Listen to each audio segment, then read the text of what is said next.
welcome to Learning Music with Pat. On the last segment, I talked to you about fifes and how you have to block the air so it only goes in one direction. What I didn't do, and I just want to review this with you once. Here's a fife. You blow across it. You hold it up to your mouth like this. You actually put it underneath your lower lip, and then you blow through it. The air by itself would go in both directions, but there's a block in here so it can't. So it can only go in one direction, and the one direction it goes in would be where the tone holes are, so you can figure it and make music. Now, you can't see the block, but if I were to take my conductor's baton and just go in, this is as far as I can get. So it is in there. You can't see it, but it is in there. And that would be true of every fife that I have. The other thing I want to mention about the fifes is that I have two really large ones. They're called walking stick flutes, but they're really fifes. You hold them up and play them like a regular fife, but they're huge. They're like 36, 40 inches long. One of them even has a compass on one end, and you can travel with it and all of that. Well, I couldn't bring them in today. The weather is terrible, and I had no way to keep them protected and keep them dry. So next time we have a music segment, I'm going to see if I can bring both of them in. They're walking stick flutes, but they are fifes. Now, today I want to show you, well, first of all, I'm going to show you this little thing. It's just a regular little thing made by Hohner, and I want to play into it, the harmonica.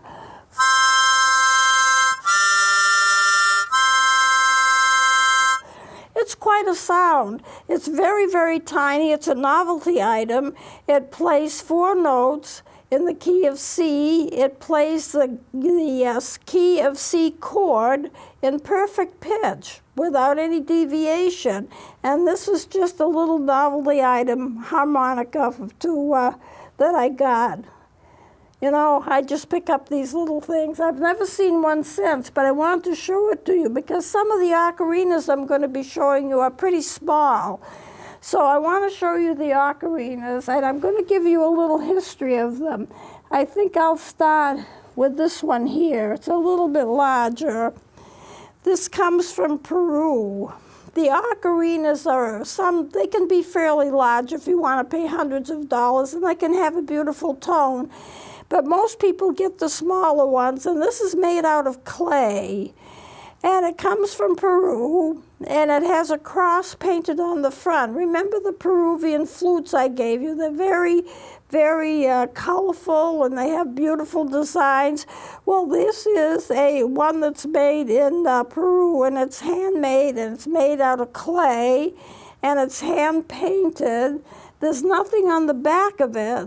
I mean, it's plain, but on the front of it, it has, it says on the back, it's made in Peru. And you put it in your mouth. There's a little mouthpiece right here. That little slit is a mouthpiece. You have your tone holes right here. You can see them. Let me hold it by the ribbon here. You can see the tone holes. You have 2 on this side. You have 2 on the other side. And you even have 2 little holes in the back. No design in the back, but 2 little holes. And the labium is in the back. So your labium and your mouthpiece here, your tone holes in the front, and 2 holes in the back. And you can play scales with it. You really can. I'm going to make just a sound out of this because it's not that loud.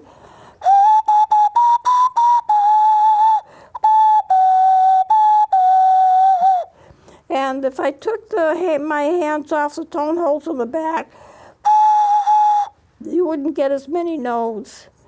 So this is really nice. And it did come with a kind of a string, and you're supposed to wear it. And there have been times when I've done music festivals and demonstrated a lot of instruments to quite a few people, and I actually do wear it. It's made to be worn. like a large cross, but don't ever drop it. It will break. I have a couple of them. So this is a Peruvian one. So let me give you a little bit of the history of and then I'm going to show you the mini ocarina. The history of the ocarinas, they are ancient instruments. They're probably one of the most ancient instruments ever devised. And they came from Asia, and they at first took the shape of animals. They were like little whistles, and you blew it, and you got some tones from the whistles, and they were like the shape of various mythical animals. And then they progressed in their design, and they progressed so that they went into Europe, and then eventually the United States. And so now they have a squarish appearance. They can be made out of clay.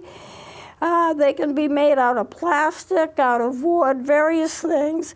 This is a mini ocarina. It's only about an inch to an inch and a half square. It plays the key of C. It plays it perfectly. It plays it in pitch.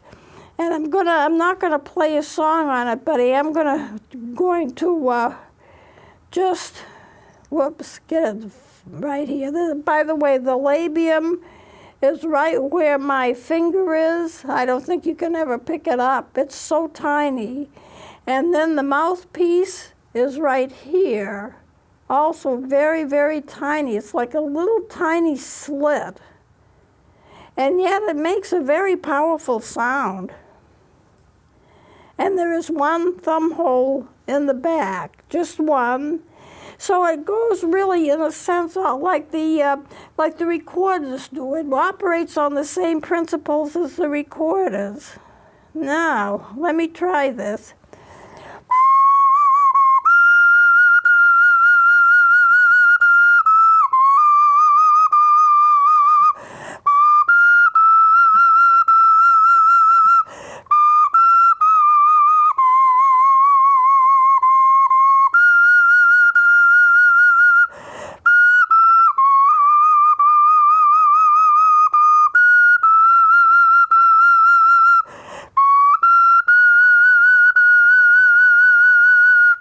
That's the song Hallelujah. It's a regular song, Christian song. And I remember I did a solo. I had a background piece. Somebody played it for me, or I taped it or something. And I said, I'm going to do a solo on this instrument. It's only an inch wide, and it's only an inch and a half long. And no one believed that I could do it. And that's the song I played. And it was amazing to them because it was loud enough to be heard all over the entire sanctuary. I never used a microphone. Now you can see as I'm reflecting it. That's good. The tone holes. This is what they are, usually two on each side, and then you have the labium right above it. So this is a mini ocarina, and it's capable of doing quite a bit. It's perfect pitch in the key of C, and it can play a scale in the key of C. So that's the mini one. As I say, there's a very rich tradition. They started their ancient instruments, and they just progressed into modern instruments. This is a little one. And the mouthpiece is right here.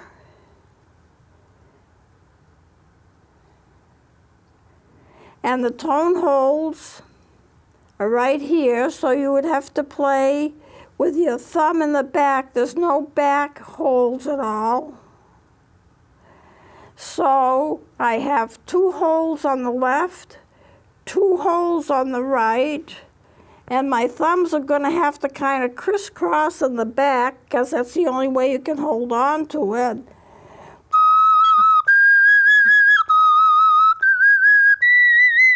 And you can see it has quite a nice tone. There's a book that goes with this, and I didn't bring it over, but it's a nice little book in which it is drawn like it's a little animal. It has little legs on it and arms on it, and it said the title of it is The Care and Feeding of Your Ocarina, and there's a little story that goes with it. This I've had for quite a while. It's very, very, very nice. It plays very well. very tiny. And here again, you can wear it because it has this kind of a cord attached to it for the purpose of wearing it. I wouldn't wear it because I wouldn't want it to get banged around, but there is one. You can do it. Here's a little Irish one. It's a Celtic one. It has a cross on the front of it. I don't know if you can see that. But it does have a cross. It's kind of in the same coloring. Let me just move it around a bit. Can you see that, Rick? Okay. And it's very small, and here, like the others, it has 2 tone holes on one side, 2 tone holes on the other side. The mouthpiece is on top, very, very tiny mouthpiece, and the labium is on the back side. It would be right here. And it's very breakable. I don't know what kind of a sound it's going to make.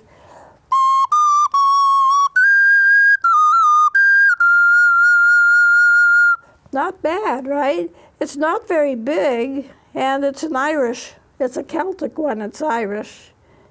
Clay. This is made out of clay. You would never want to drop it because it would just shatter. But they play well. I've always wanted to spend the money and get some that were really, really, really expensive, you know, because the tone is absolutely beautiful and it can't really be matched by any other. Here we go. This is a wooden one. The mouthpiece is right, whoops, where my finger, right beside my finger, a very small slit. And then if you tip it up, you can see that there are tone holes in the labium. The labium's right here. You have tone holes. You can see right through one of them. And then you have a couple of other holes. They're different sizes.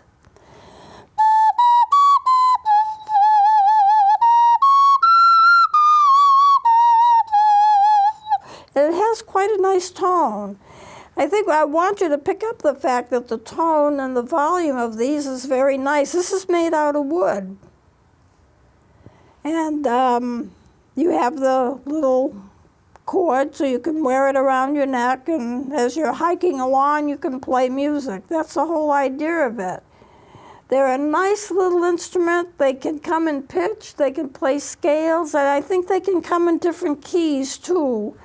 But these are the ones I picked up. I have another one here to show you.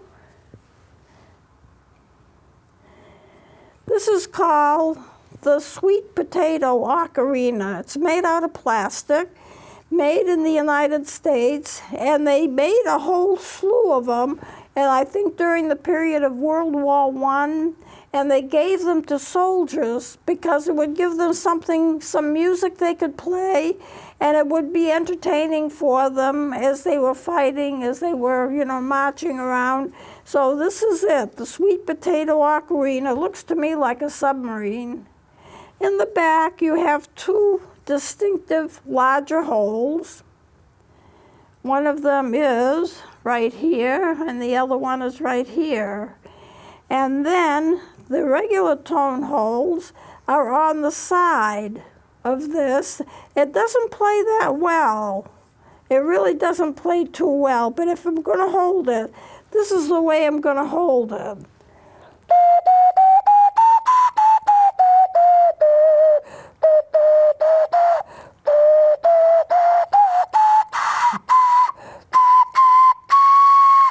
You know, the quality of the tone isn't there. It was inexpensive, but it was given to soldiers, and this is a sweet potato ocarina. I don't know how it got its name as being the sweet potato, but that's what it is. Okay, so those are the ocarinas. Now, we don't have a whole lot of time left. I just want to show you, some of the vast array of instruments that I have and the vast array of instruments that exist. These are the ocarinas. I have 2 melodicas that I'll probably bring over next time. And they look like keyboards. I've used them quite a bit. One of them I've used quite a bit. The other you haven't seen much. It looks like a regular piano. You blow into it and you finger it and it plays. And so there are a number of other instruments I have that you can see. I'm not bringing them all over. I have a ton of them. I have quite a collection. I have over 300 of instruments, and they're all very valuable to me. So I'm going to close it here, and next time we meet, I'm going to hopefully bring the 2 fifes that are large that I can't bring today because the weather's so bad I can't take them out. I have to protect them, you know. If you have an instrument that's 40 inches long and it just doesn't happen to have a case for it because it wasn't sent in a case, then how do you take care of it if it's wet out? Well, you don't. I just leave them in. You know, I have them protected in the inside of my apartment. And there are still other instruments, very rare ones. I have electronic saxophones. I have all kinds of them. So I will be bringing them in, and you'll be able to see them and see what kind of instruments actually do exist. So we'll close it here, and please join me next time.